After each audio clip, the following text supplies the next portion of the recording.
Hello friends, welcome to my YouTube channel. मैं मोहसिबा ख़ान और आज हम बाल विकास का यानी कि चाइल्ड डेवलपमेंट का एक मोस्ट इम्पॉर्टेंट टॉपिक कवर करने वाले हैं इस वीडियो में, जो कि आप स्क्रीन पर भी देख सकते हैं। जीन पियाजे की कॉग्निटिव डेवलपमेंट की थ्योरी यानी कि जीन पियाजे का संज्ञानात्मक विकास का सिद्धांत, जिसको आप जीन पियाजे का मानसिक विकास का सिद्धांत भी कह सकते हैं। इस वीडियो को करने के बाद आपका ये जो टॉपिक है ये बिल्कुल अच्छे तरीके से हो जाएगा, क्योंकि ये टॉपिक इतना इम्पॉर्टेंट है कि इससे बहुत सारे क्वेश्चन आपको एग्ज़ाम में देखने को मिलते हैं और मिलेंगे भी। चलिए वीडियो को स्टार्ट करते हैं। सबसे पहले तो हम पढ़ रहे हैं जीन पियाजे के संज्ञानात्मक विकास का सिद्धांत, जिसमें हमारा फर्स्ट पॉइंट है कि जीन पियाजे के अकॉर्डिंग बच्चे ज्ञान के सक्रिय निर्माता हैं। जैसे कि हम जानते हैं कि पॉजिटिव और नेगेटिव टैग वर्ड्स होते हैं सीटेट में बहुत सारे, तो एक पॉजिटिव टैग वर्ड्स के तरह आप इस वर्ड को ले सकते हैं, सक्रिय। बच्चे क्या रहने चाहिए? एक्टिव, यानी कि बच्चे क्या हैं? बच्चे सक्रिय ज्ञान के निर्माता हैं। किसके निर्माता हैं? तो ज्ञान के। ये जीन पियाजे के अकॉर्डिंग है। जीन पियाजे क्या थे? ये रचनावादी थे। जीन पियाजे रचनावादी थे, जो कि बच्चों को एक्टिव रखने की बात करते हैं। बच्चों को एक्टिव रखने की बात करते हैं जीन पियाजे।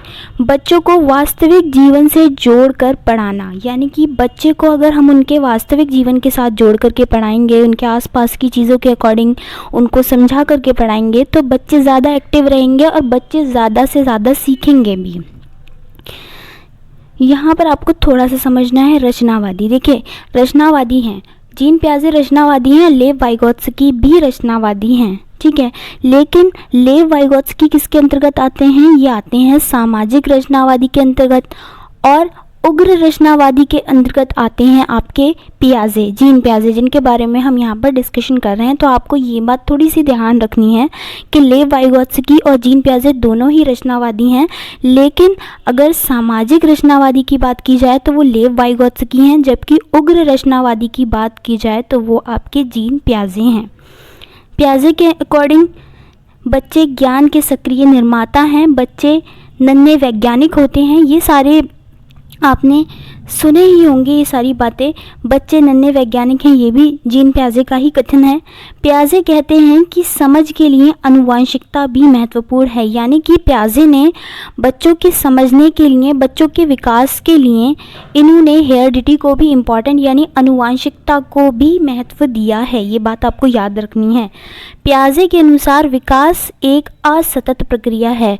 ये मोस्ट इम्पॉर्टेंट लाइन है, आपको इसको याद इसलिए रखना है क्योंकि ज़्यादातर अगर क्वेश्चन आता है तो हम वहाँ पर सतत वर्ड को पॉजिटिव मानते हैं और वहाँ पर उसको सही टिक कराते हैं OMR में कि विकास एक कॉन्टिन्यूस प्रोसेस है। कॉन्टिन्यूस मतलब लगातार या निरंतर चलने वाली प्रक्रिया है, लेकिन यहाँ पर ये लिखा हुआ है कि पियाजे के अनुसार विकास एक असतत प्रक्रिया है, डिसकॉन्टिन्यूस प्रोसेस है। किसके अनुसार? पियाजे के अनुसार। वैसे अगर आपसे जनरली पूछा जाए कि विकास कैसी प्रक्रिया है, तो विकास एक सतत प्रक्रिया है, लगातार चलने वाली प्रक्रिया है, गर्भ से लेके कब्र तक चलने वाली, वॉर्म टू टॉम चलने वाली प्रक्रिया है पियाजे के। लेकिन अगर वो पूछ ले आपसे कि पियाजे के अनुसार विकास एक कैसी प्रक्रिया है, तो पियाजे के अनुसार डेवलपमेंट यानी कि विकास एक असतत प्रक्रिया है। अब असतत इन्होंने क्यों बोला है, इसको थोड़ा सा आपको ये याद रखना है। अगर पियाजे के अलावा भी किसी और को पूछ लिया जाए तो भी आपको वहाँ पर डिसकॉन्टिन्यूस लगाना है उन लोगों को जिन्होंने डेवलपमेंट की स्टेजेस दी हैं, जिन्होंने विकास के अवस्थाएं दी हैं, या जिन्होंने विकास के चरण दिए हैं, स्टेप्स दिए हैं, वो सब विकास को असतत प्रक्रिया मानते हैं। तो आपको ये याद रखना है, क्योंकि जीन पियाजे ने भी विकास की 4 अवस्थाएं दी हैं, तो जीन पियाजे भी विकास को एक असतत प्रक्रिया मानते हैं, ठीक है। अब इन्होंने अनुकूलन के बारे में बताया। अब ये अनुकूलन क्या है? अनुकूलन के अंतर्गत आते हैं, एक आपका आ जाता है आत्मसात, या जिसको आत्मसातीकरण भी बोल सकते हैं, और एक आ जाता है आपका समायोजन। आत्मसात आपने देखा होगा, अगर आपने प्रीवियस ईयर भी किए होंगे तो न जाने कितनी बार यहाँ से क्वेश्चन आया ही आया है। चलिए, तो पियाजे के अनुसार बच्चों की थिंकिंग या चिंतन या सोच बड़ों से गुणात्मक रूप से भिन्न होती है। बच्चों से गुणात्मक रूप से भिन्न होती है लेकिन मात्रा में समान होती है। यहाँ से भी क्वेश्चन प्रीवियस ईयर में बन चुका है कि प्याजे के अनुसार बच्चों की सोचने की जो प्रक्रिया होती है, बच्चों की जो चिंतन प्रक्रिया होती है, वो बड़ों की तुलना में मात्रा में तो समान होती है लेकिन वो गुणात्मक रूप से अलग अलग होती है, यानी कि भिन्न होती है। इस पॉइंट को भी आपको नोट करते चलना है। यहाँ स्क्रीन पर आप जितने भी पॉइंट्स देख रहे हैं वो सारे ही बहुत इंपॉर्टेंट हैं और उन सब से ही क्वेश्चन पहले बन चुका है। अब संतुलन के बारे में बताया। अभी ये जो चीज़ें लिखी हुई हैं यहाँ पर कि ये आत्मसात है, ये समायोजन है, ये अनुकूलन है, संतुलन है, इन सबको भी आप समझेंगे। अभी आपने अनुकूलन के अंतर्गत देखा था आत्मसात को और समायोजन को, लेकिन अनुकूलन अपने आप में संतुलन का एक पार्ट है। अब ये संतुलन के अंतर्गत आ जाता है अनुकूलन और संगठन, संगठन और अनुकूलन, और अनुकूलन के अंतर्गत आ जाता है आत्मसात या समायोजन। जीन पियाजे ने स्कीमा के बारे में भी बताया। स्कीमा से भी न जाने कितनी बार चीज़ें बन चुकी हैं। स्कीमा क्या है? मानसिक संरचनाओं का समूह है। पूर्व ज्ञान, वर्तमान ज्ञान, मतलब हमारे ब्रेन में जो भी, हमारे दिमाग में या हमारे मस्तिष्क में जो भी चीज़ें, ये जो भी नॉलेज रहती है, जो भी ज्ञान रहता है, उसको जीन पियाजे ने स्कीमा बोला, एक वर्ड दे दिया स्कीमा। ठीक है, मानसिक संरचनाओं का समूह। पूर्व ज्ञान यानी हमारा पुराने ज्ञान का स्कीमा अलग है, हमारे वर्तमान ज्ञान का स्कीमा अलग है, हमें जो नया ज्ञान प्राप्त हुआ है उसका स्कीमा अलग है।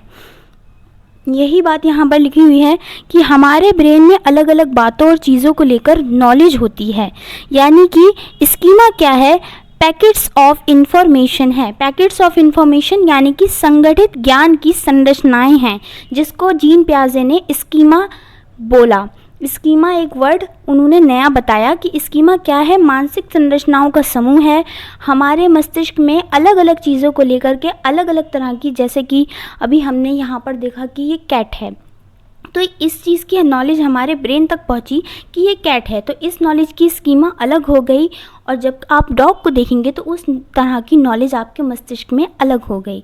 इसी चीज़ को जीन पियाजे ने स्कीमा नाम दिया कि हमारे ब्रेन में अलग अलग बातों और चीज़ों को लेकर नॉलेज होती है, यानी कि पैकेट्स ऑफ इंफॉर्मेशन को स्कीमा कहा जाता है। आई होप आप लोगों को समझ में आया होगा।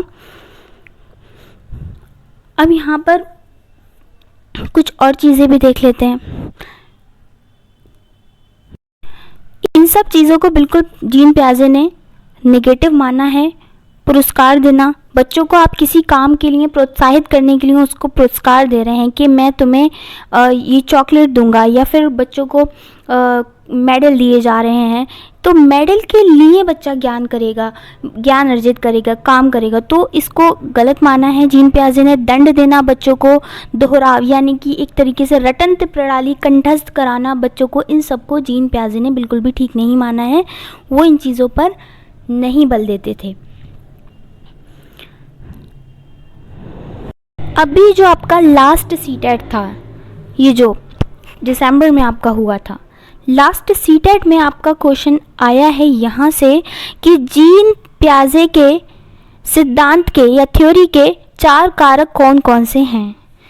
तो अगर आपको इसको याद रखना है, क्योंकि हिंदी में वर्ड्स इतने ज़्यादा डिफ़िकल्ट हो जाते हैं कि उनको याद रख पाना थोड़ा सा मुश्किल हो पाता है, तो यहाँ पर आप इसको इस तरीके से याद रख सकते हैं। MESE, M से मैचुरेशन, मैचुरेशन वयस्क अवस्था, E एक्सपीरियंस अनुभव, S सोशल, और E से आ जाता है आपका इक्विलिब्रियम यानी कि संतुलन। तो यहाँ पर जो जीन पियाजे की थ्योरी है उसके 4 ही कारक हैं, maturation, experience, social, equilibrium. Maturation या वयस्क अवस्था, एक्सपीरियंस यानी अनुभव, सोशल यानी कि सामाजिकता या सामाजिक, और इक्विलिब्रियम में आपका आ जाता है संतुलन। ये आपको याद रखना है। अभी रिसेंटली सीटेट में पूछा जाने वाला क्वेश्चन है, ये इम्पॉर्टेंट भी है, यहाँ से क्वेश्चन आया था। अब आ जाते हैं ये जो अभी हमने पढ़ा था कि संतुलन क्या है, संगठन, आत्मसातीकरण, समायोजन, अनुकूलन। तो अनुकूलन के अंतर्गत आ रहे थे आपके आत्मसात या आत्मसातीकरण, और दूसरा आ रहा था आपका समायोजन। आत्मसातीकरण और समायोजन से न जाने कितनी बार पहले क्वेश्चन पूछे जा चुके हैं। आत्मसातीकरण क्या है? जो पहले से पता है वर्तमान जानकारी, यानी हमारे पास अगर कोई नॉलेज उपस्थित है इस टाइम तो हम उसको बोलेंगे कि ये हमारी प्रेजेंट नॉलेज है, यानी कि ये हमारी वर्तमान जानकारी है। अब उस वर्तमान जानकारी में नई जानकारी को जब आप जोड़ देंगे तो ये चीज़ आपकी कहलाएगी आत्मसातीकरण। यही अगर समायोजन है, ठीक है, समायोजन है, तो इसमें क्या करते हैं, हमें पुरानी जानकारी में कोई नई जानकारी नहीं जोड़नी है, हमें मिल ही नई जानकारी रही है, यानी हमें कोई नई चीज़ की नॉलेज हो रही है, नई चीज़ का ज्ञान हमें मिल रहा है, हमें नया स्कीमा हमारे ब्रेन में बन रहा है किसी चीज़ का। पहले से उस चीज़ का कोई स्कीमा हमारे ब्रेन में नहीं था, यानी कि हमें उस चीज़ के बारे में कोई जानकारी पहले से नहीं थी, हमने उसमें कुछ नया ऐड नहीं किया है, बल्कि हमें एक नई जानकारी प्राप्त हो रही है, तो इसको बोला जाएगा समायोजन।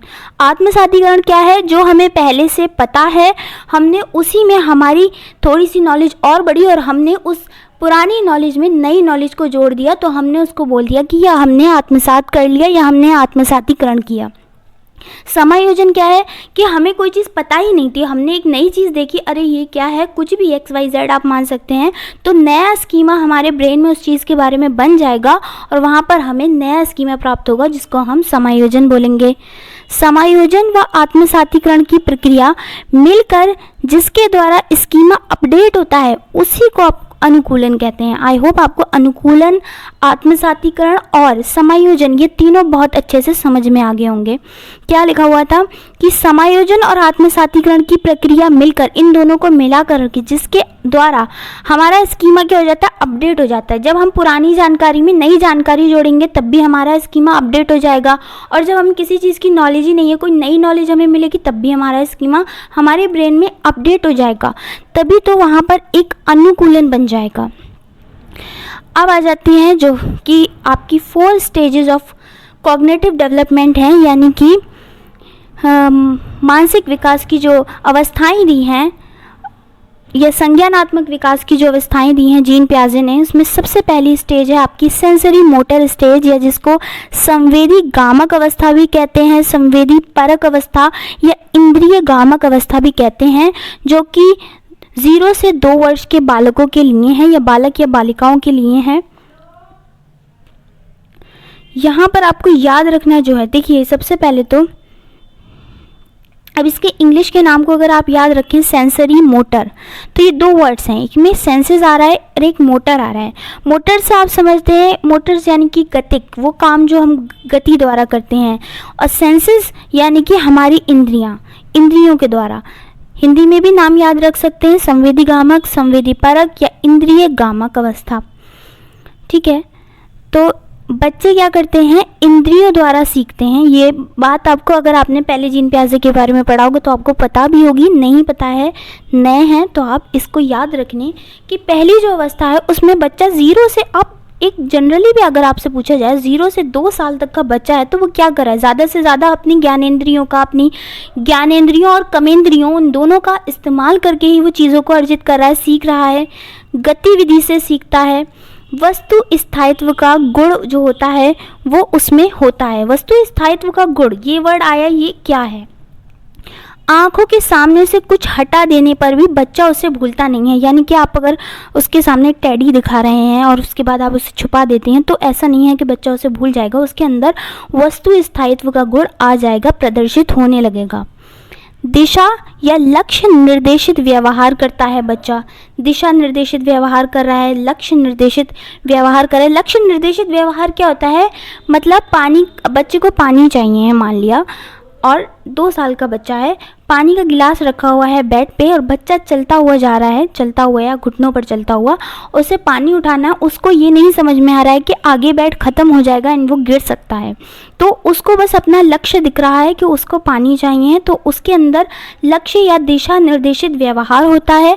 वस्तु स्थायित्व का गुण होता है, यानी उसकी आंखों के सामने से कुछ हटा लेंगे तब भी बच्चा उसको नहीं भूलेगा, ये गुण भी आपका संवेदी गामक अवस्था के अंतर्गत दिखने लगता है।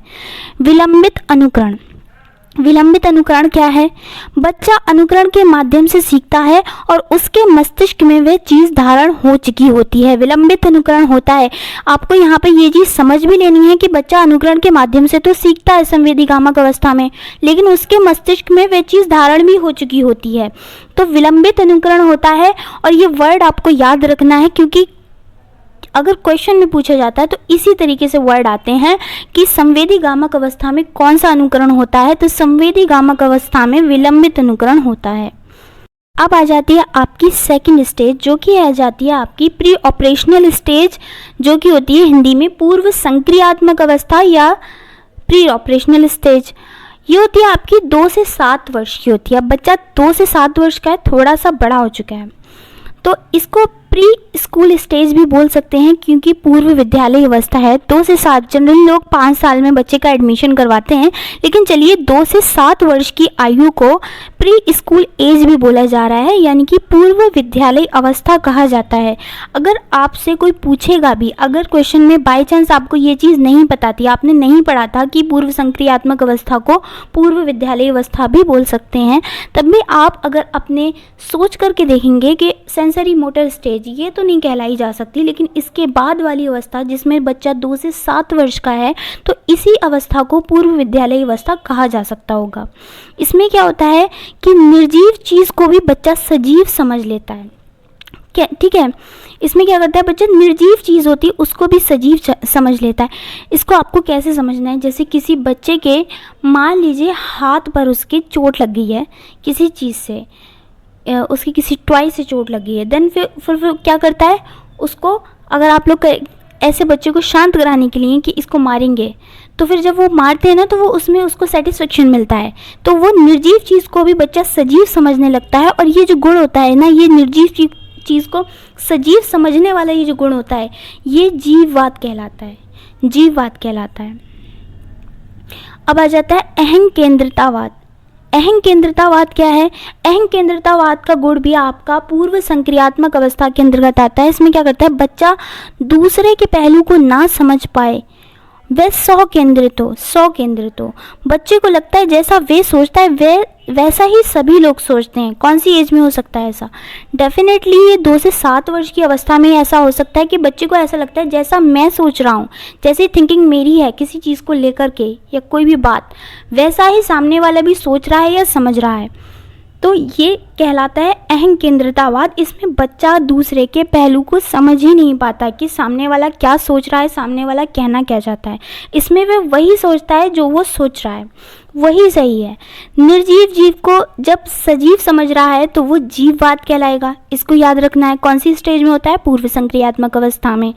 अहं केंद्रितावाद, जीववाद, ये जो वर्ड्स आ रहे हैं अहं केंद्रितावाद, जीववाद, इनको आपको ज़रूर याद रखना है कि ये कौन सी अवस्था में है। तो जीववाद, अहं केंद्रितावाद, ये दोनों ही आपके आ जाते हैं पूर्व संक्रियात्मक अवस्था के अंतर्गत।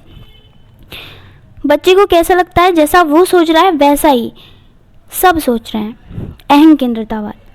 फोर्थ आ जाता है अप्रतिवर्ती चिंतन। अप्रतिवर्ती चिंतन इंग्लिश में शायद आपको समझ में आए, इररिवर्सिबल थिंकिंग या इररिवर्सिबल थॉट्स। जैसे कि बर्फ़ से पानी बन सकता है, लेकिन बच्चा ये नहीं समझ पाएगा कि पानी से भी बर्फ़ बन सकता है, ये नहीं समझ पाता। मतलब उल्टी चीज़ें नहीं समझ पाएगा। पानी से बर्फ़ बन गया, लेकिन बर्फ़ से भी पानी बन सकता है, बच्चा ये नहीं समझ पाता है। ये जो अप्रतिवर्ती चिंतन होता है ये भी पूर्व संक्रियात्मक अवस्था में होता है। ये वर्ड आपको याद रखना है, इररिवर्सिबल थॉट्स या थिंकिंग, अप्रतिवर्ती चिंतन। नेक्स्ट आ जाता है केंद्रीकरण। केंद्रीकरण से क्वेश्चन बन चुके हैं। ऊपर जितनी भी चीज़ें आई हों उनसे कई बार क्वेश्चन बने हैं, यूपी डैट में भी बन चुके हैं। केंद्रीकरण, केंद्रीकरण क्या होता है? इसमें होता ही नहीं है। केंद्रीकरण जो होता है एक समस्या होती है, बच्चा जैसे एक जगह पर केंद्रित नहीं रह पाता, तो वो पूर्व संक्रियात्मक अवस्था में नहीं पाया जाता बच्चे के अंदर ये गुण। सहजात्मक चिंतन होता है। सहजात्मक चिंतन क्या होता है? बहुत सवाल करता है बच्चे, क्यों, कैसे, ये कैसे हुआ, ये क्यों हुआ, ये क्यों होना चाहिए, इस तरीके के सवाल करते हैं ना बच्चे, तो वो भी पूर्व संक्रियात्मक अवस्था के अंतर्गत आते हैं। 2 से 7 वर्ष की आयु के अंतर्गत बच्चे ऐसे सवाल करते हैं, और ये भी बहुत इंपॉर्टेंट टॉपिक था। प्रतीकात्मक विचार होते हैं, प्रतीकात्मक विचार की अवस्था भी कहलाती है। ठीक है, ये सब आपको वर्ड्स याद रखने हैं कि प्रतीकात्मक विचार की अवस्था कौन सी है, तो पूर्व संक्रियात्मक अवस्था है। इसको ऐसे भी याद रख सकते हैं आप। पास प्रतीकात्मक में भी पा आ रहा है, पूर्व में भी पा आ रहा है। थर्ड स्टेज आ जाती है आपकी कॉन्क्रीट ऑपरेशनल स्टेज, जिसको हिंदी में मूर्त संक्रियात्मक अवस्था कहते हैं, जो कि 7 से 11 वर्ष की आयु के बालकों या बालिकाओं के लिए हैं। जिसमें पहला पॉइंट है कि तर्क की शुरुआत हो जाती है। देखिए, तर्क शक्ति उसकी पूरी कंप्लीट नहीं हो जाती है, उसकी स्टार्टिंग होती है। जैसे आगमनात्मक तर्क आ जाता है, ठीक है, आगमनात्मक तर्क आ जाता है।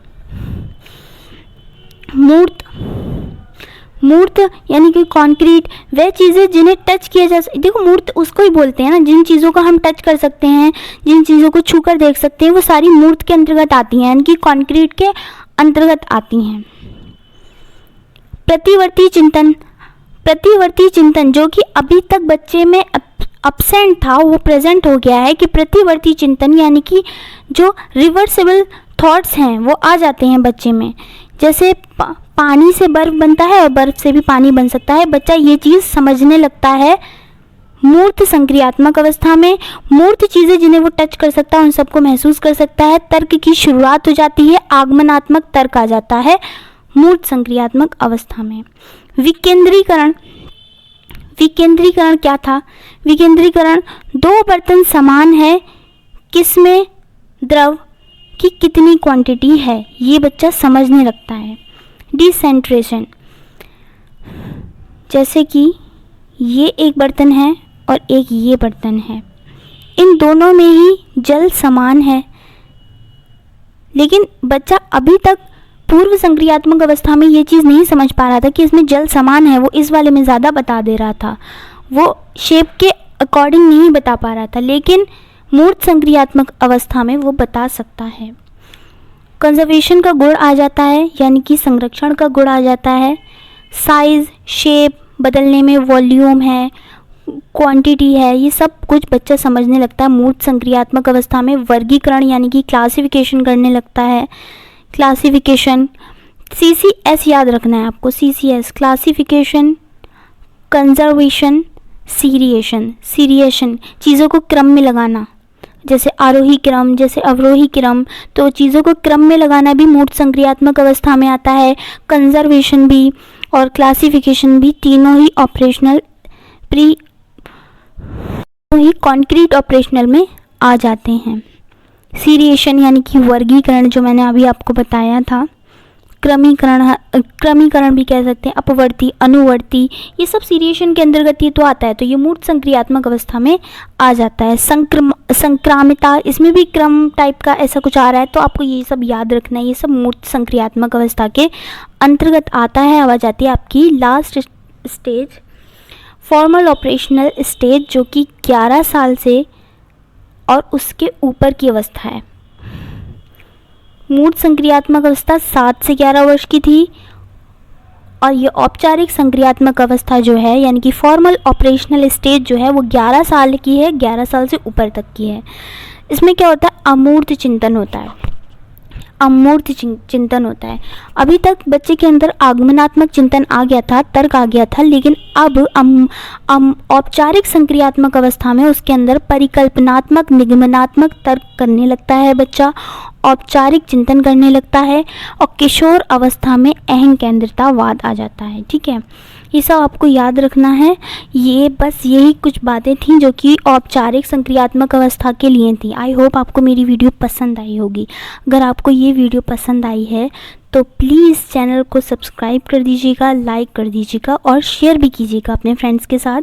और कमेंट सेक्शन में आकर के कमेंट करके मुझे ज़रूर बताइएगा कि आपको ये वीडियो कैसी लगी। एंड इंशाल्लाह आपको इसके बाद कोई और वीडियो देखने की ज़रूरत नहीं पड़ेगी। ये कंप्लीट थ्योरी थी आपकी जीन प्याजे के बारे में, और ये बहुत ज़्यादा इम्पॉर्टेंट टॉपिक रहता है CTET के लिए। Thank you.